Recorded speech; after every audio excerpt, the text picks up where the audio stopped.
Parlons de ces deux joueurs, la Big Fafa. Je sais très bien que vous attendez ça. Commençons par le Kicks. Kylian Mbappé se fait malheureusement détruire par la presse espagnole en disant le Real a terminé à 9 sans Valverde et sans Mbappé.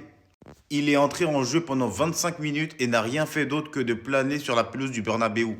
Il n'a absolument pas pressé les attaques de l'Atlético malgré l'infériorité numérique. Mbappé doit revoir son attitude et son ami Vinicius lui a montré la voie. Beaucoup de supporters du Real Madrid ont peur du retour de Kylian Mbappé. Ceci est un fait, ceci est réel. Beaucoup pensent que le retour de Kylian Mbappé en tant que titulaire dans cette équipe va totalement exploser le mécanisme que le pasteur est en train de mettre. Car aujourd'hui, on voit une équipe qui a une âme, qui est soudée, qui presse, qui joue ensemble, qui joue l'un pour l'autre, qui se bat pour son coéquipier. Et là, juste avec l'entrée de Kylian Mbappé contre l'Atlético Madrid, on a vu qu'il ne presse pas. Ok, il a créé une occasion pour Vinicius qui s'est terminé en but derrière, car il a envoyé deux défenseurs de l'Atlético avec lui. Mais au-delà de tout ça, c'est mauvais. En fait, le travail de Brahim aujourd'hui est largement meilleur que celui de Mbappé. Mbappé va mettre plus de buts. Il n'y a pas de problème par rapport à ça. Il va toujours marquer. Il va toujours stater. Maintenant, est-ce qu'il est capable de faire le travail de Brahim? Là, je ne suis pas en train de critiquer Kylian Mbappé, hein, bien entendu. Faites attention, c'est une nuance. Mais que va-t-il faire pour se joindre dans ce collectif, pour que l'équipe reste collective? C'est ça la question.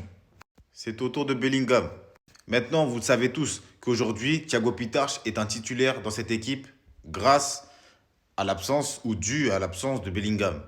Thiago Pitach qui fait un travail excellent d'ailleurs au milieu. Maintenant, Bellingham est revenu de sa blessure. On sait très bien que celui qui va en payer les frais, c'est potentiellement, ou voire à quasiment 99%, c'est Thiago Pitach.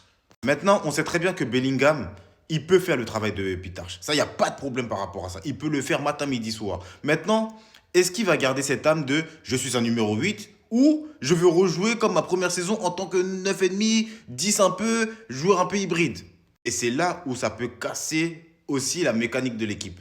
Si il arrive à se fixer en tant que numéro 8, parce qu'on l'a recruté pour être numéro 8, pour remplacer Toni Kroos de base. Mais est-ce que dans sa tête, il a envie de rester numéro 8? Parce que là, le pasteur doit se creuser les méninges.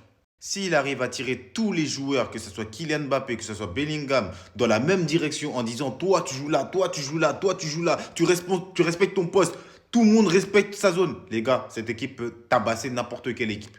Et je suis sérieux. Si il arrive à mettre dans la tête que Bellingham, tu es un numéro 8 et Bellingham, tu ne dois pas bouger en tant que numéro 8, les gars, on va être invincible.